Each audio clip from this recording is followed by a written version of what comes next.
दोस्तों, ये मूवी हमें मजबूर कर देती है ये सोचने के लिए क्या हो अगर सच में फ्यूचर में बेवकूफ मूर्ख लोग सरकार चलाने लगे तो। बिना देरी के कहानी शुरू करते हैं। कहानी की स्टार्टिंग आर्मी सोल्जर रामू से होती है, जिसका काम सारा दिन लाइब्रेरी में बैठे रहना है। रामू सारा दिन फोन चलाता रहता है, लेकिन आज उसका हेड ऑफिसर उसे बताता है कि तुम्हारी बदली कर दी गई है और तुम्हारी जगह अब शामू ड्यूटी करेगा। रामू कहता है कि प्लीज मुझे रिटायरमेंट तक यहीं रहने दो, मैं किसी और काम को करने में नल्ला हूँ। पर ऑफिसर कहता है कुछ नहीं हो सकता। रामू कहता है मुझे थोड़े दिन दीजिए, मैं शामू को काम सिखा देता हूँ। लेकिन ऑफिसर कहता है कि सारा दिन फोन ही तो चलाना है, इसमें क्या सीखना। फिर ऑफिसर रामू को साथ लेकर चल पड़ता है। आगे हम साइंटिस्ट शर्ली को देखते हैं, जो कि रामू की तस्वीर दिखा के ऑफिसर्स को बता रहा है ये बंदा पूरी आर्मी में नल्ला है, इसका आईक्यू 0 से भी नीचे है। असल में सरकार अपने बेहतरीन सोल्जर्स को बचाने के लिए एक हाइबरनेशन एक्सपेरिमेंट कर रही थी, जिससे वो सोल्जर्स को गहरी नींद में डाल देंगे और जब वार का टाइम हुआ उन्हें उठा लिया जाएगा। पर सरकार ये एक्सपेरिमेंट अपने किसी भी अच्छे सोल्जर पर नहीं करना चाहती थी, तो उन्होंने रामू को सिलेक्ट किया, जिसका एक तो 0 आईक्यू है, दूसरा वो लवारिस था। अगर रामू को कुछ हो भी गया तो उसे पूछने वाला कोई नहीं था। एक्सपेरिमेंट के लिए इन्हें एक बंदा तो मिल गया था, लेकिन इन्हें एक लड़की भी चाहिए थी। आर्मी में नल्ली लड़की कोई नहीं थी, तो इन्होंने गोपी नाम के डल्ले से एक प्रोस्टिट्यूट बुलबुल हायर कर ली। फिर रामू और बुलबुल के फुल बॉडी टेस्ट होते हैं, जहां दोनों एक दूसरे से इंट्रो करते हैं। बुलबुल रामू को बताती है कि वो एक पेंटर है। रामू सीधा साधा इसे सच समझ लेता है। फिर दोनों को हाइबरनेशन सेल्स में लेटने को कहा जाता है, लेकिन बुलबुल डर जाती है। रामू कहता है कि टेंशन मत लो, 1 साल बाद हमें ये इस सेल से बाहर निकाल लेंगे। फिर दोनों को गहरी नींद में सुला दिया जाता है।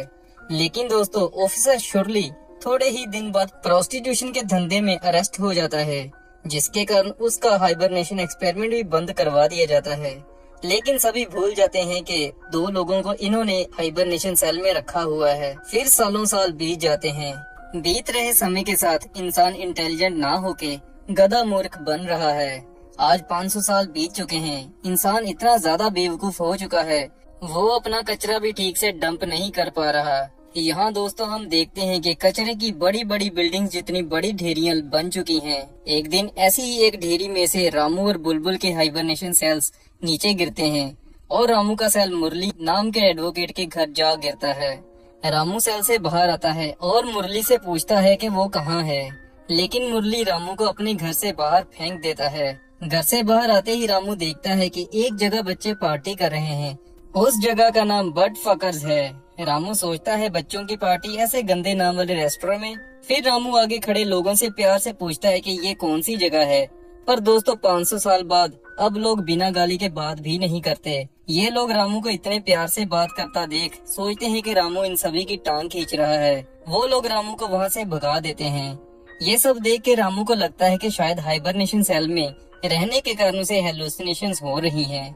रामू वहाँ एक हॉस्पिटल में जाता है। रिसेप्शनिस्ट रामू को डॉक्टर के कमरे का रास्ता बताती है। रामू को प्यास लगी होती है। वो पानी पीने के लिए रुकता है, लेकिन टैप में से पानी की जगह हरे रंग का एनर्जी ड्रिंक बाहर आता है।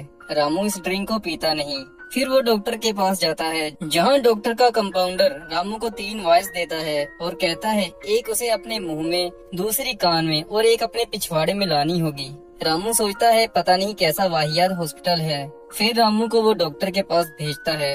रामू डॉक्टर के कमरे में रखी बुक पर साल देखता है, तो उसे पता चलता है कि वो 500 साल आगे आ चुका है। फिर वो एक नजर बाहर देखता है। डॉक्टर रामू के हाथ पर देखता है कि टैटू नहीं बना हुआ। डॉक्टर ऊंची ऊंची शोर मचाना शुरू करता है।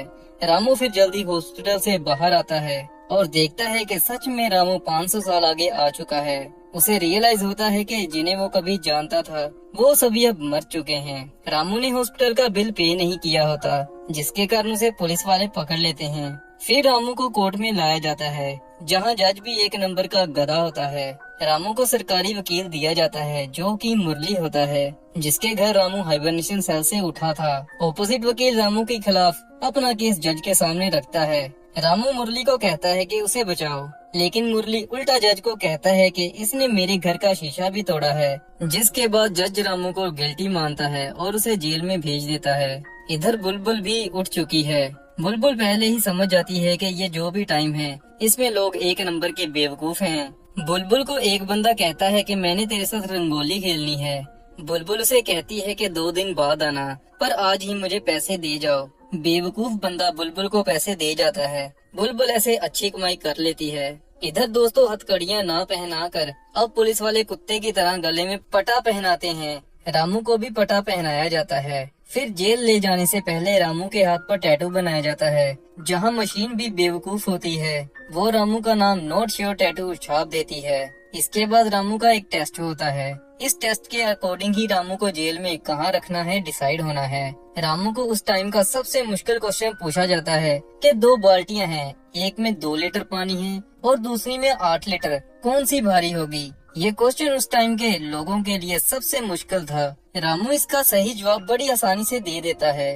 रामू को फिर जेल में लाया जाता है, जहां से रामू इजीली भाग जाता है। भाग के रामू फिर से वकील मुरली के पास आता है और उससे पूछता है कि यहाँ कोई टाइम मशीन है। मुरली कहता है हाँ, यहाँ एक टाइम मशीन है। रामू से कहता है कि मुझे टाइम ट्रैवल मशीन के पास ले जाओ। पहले मुरली मना करता है, पर रामू मुरली को बेवकूफ बनाता है और कहता है कि टाइम में पीछे जाने के बाद मैं तुम्हारा एक अकाउंट बनाऊंगा जिसमें मैं पैसे डालता रहूंगा और फिर आज के दिन तुम बिलियनर बन जाओगे। मुरली कहता है कि उसे पैसे पसंद हैं। फिर मुरली मान जाता है। मुरली फिर रामू को अपनी कार में जहाँ मशीन है वहाँ लेके जा रहा होता है।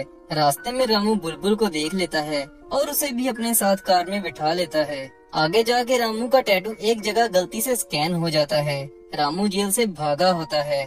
पुलिस वाले मुरली की कार का पीछा करते हैं, लेकिन तीनों पहले ही कार छोड़ के भाग गए होते हैं। फिर मुरली रामू और बुलबुल को एक सिटी लेके आता है, लेकिन वहाँ भी पुलिस आ जाती है। मुरली और बुलबुल बच जाते हैं, लेकिन पुलिस रामू को पकड़ के ले जाती है।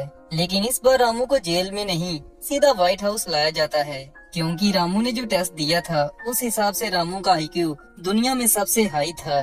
फिर मिस्टर प्रेसिडेंट शोला, जो कि पहले पॉर्न स्टार रह चुका था, आता है और रामू को कहता है कि तुम इस सदी के सबसे तेज दिमाग के बंदे हो, तुम हमारी हेल्प कर सकते हो। फिर शोला सारी जनता के सामने अनाउंस करता है कि रामू हमारी कंट्री की डूबी हुई इकोनॉमी को बचा सकता है। ये बंदा हमारी फसलें दोबारा उगा सकता है। रामू की ये सब सुन के फट जाती है कि वो ये सब कैसे करेगा। रामू ने तो टाइम ट्रेवल करके किसी तरह अपने टाइम में वापस जाना है। फिर रामू प्लान बनाता है और बहाने से प्रेसिडेंट के एडवाइजर्स को कहता है कि फसलें उगाने के लिए उसे एक एडवोकेट मुरली और एक लड़की बुलबुल की जरूरत है। फिर मुरली को व्हाइट हाउस लाया जाता है। रामू मुरली को कहता है कि अगर तुम्हें पैसे चाहिए तो चुपचाप मेरे साथ चलो। बुलबुल को पुलिस ने धोखाधड़ी करने के कारण पकड़ लिया होता है। रामू पर अब प्रेसिडेंट का खास बंदा बन चुका है। रामू बुलबुल को छुड़वा लेता है। रामू खेत में जाता है। उसे फसल उगाने के बारे में कुछ भी पता नहीं होता। वो मुरली को अपने पास बुलाता है। मुरली उसे एक पेज देता है जिसमें टाइम मशीन तक पहुंचने का नक्शा मुरली ने खुद बनाया होता है। फिर नक्शा मिलने के बाद रामू सभी को कहता है कि उसे बुलबुल के साथ दूर जाके टपाटप करना है। सभी ये सुन के रामू की बात मान जाते हैं। रामू बुलबुल के साथ दूर जाके जब नक्शा खोलता है तो मूर्ख मुरली ने बिना सिर पैर के एक नक्शा तैयार कर दिया होता है। ये देख के रामू समझ जाता है कि ऐसे वो कभी टाइम मशीन तक नहीं पहुंच सकते। फिर बुलबुल और रामू वापस आते हैं। रामू जब खेत से होता हुआ वापस आ रहा होता है, वो देखता है कि खेतों में भी पानी की जगह ये मूर्ख प्राणी एनर्जी ड्रिंक डाल रहे हैं, जिसके कारण फसलें तबाह हो चुकी हैं। रामू फिर प्रेसिडेंट के एडवाइजर्स को कहता है कि हमें एनर्जी ड्रिंक की जगह सादा पानी खेतों में डालना होगा, फिर ही फसलें हो पाएंगी। लेकिन एडवाइजर्स कहते हैं कि पानी तो हम पिछवाड़ा साफ करने के लिए यूज करते हैं, उससे फसलें होनी होती तो टॉयलेट्स फसलों से भर जानी थी। रामू समझ जाता है कि इनको समझाने का कोई फायदा नहीं है। फिर रामू खेत में जाके खुद बेवकूफों वाली हरकत करता है और जानबूझ के कहता है कि फसलें मुझे कह रही हैं कि हमें पानी दो, हमें पानी दो। ये सुन के बेवकूफ प्रेसिडेंट शोला और एडवाइजर्स एनर्जी ड्रिंक की जगह खेतों में पानी डालना शुरू करते हैं। 3-4 दिन के बाद रामू देखता है कि उसके घर के बाहर लोग नारेबाजी करना शुरू कर दिए हैं। असल में एनर्जी ड्रिंक की सेल कम हो चुकी थी। फसलों में पानी जो लगने लगा था, जिसके कारण कंपनी डूबने लगी थी और लाखों लोग बेरोजगार हो गए थे। फसल अभी हुई नहीं थी। शोला सोचता है कि रामू ने हमारा और नुकसान करवा दिया है। फिर वो डिसाइड करता है कि रामू को मॉन्स्टर ट्रक एग्जीक्यूशन में सजा दी जाएगी। दोस्तों, इस एग्जीक्यूशन में बड़ी बड़ी कार से क्रिमिनल्स को मारा जाता है। बुलबुल रामू को मिलने आती है और कहती है कि मैं तुम्हें बचा कर ही रहूंगी। फिर एग्जीक्यूशन मैच शुरू होता है।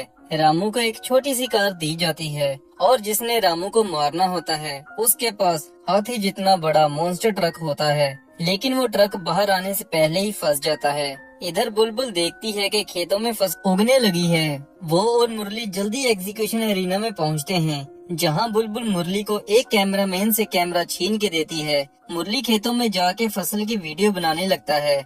बुलबुल उस वीडियो को एरिना की एलसीडी पर चला देती है। ये देख के शोला रामू को मरने से बचा लेता है। फिर शोला और बाकी लोग रामू को थैंक यू करते हैं। उसकी वजह से फसल दोबारा होना शुरू हो गई थी। फिर रामू कहता है कि अब उसे अपने समय में वापस जाना है। ये सुन के सबका मुंह उतर जाता है।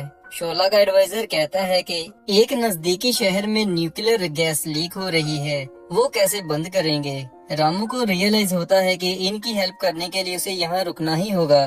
फिर रामू हमेशा के लिए इसी टाइम में रहने के लिए मान जाता है, लेकिन वो मुरली के साथ टाइम मशीन वाली जगह पर जाता है, पर वहाँ असल में कोई टाइम मशीन नहीं होती। वहाँ एक पुराना म्यूजियम होता है जिसमें पुराने टाइम के स्टैचूज थे। फिर रामू को थोड़े ही टाइम बाद प्रेसिडेंट बना दिया जाता है और मुरली को वाइस प्रेसिडेंट। मूवी के लास्ट में हम देखते हैं कि मुरली बुलबुल से शादी कर लेता है, जिसके बाद इनके दुनिया के सबसे तेज दिमाग वाले 3 बच्चे पैदा होते हैं। दूसरी तरफ मुरली 8 शादियां करता है, जिससे वो 32 बच्चे पैदा करता है और वो 32 बच्चे बाकियों की तरह एक नंबर के बेवकूफ होते हैं। और ऐसे दोस्तों, आइडियोक्रेसी मूवी की कहानी समाप्त होती है। अगर एक्सप्लेनेशन अच्छी लगी हो तो नुमान सिनेमा को सब्सक्राइब जरूर करें।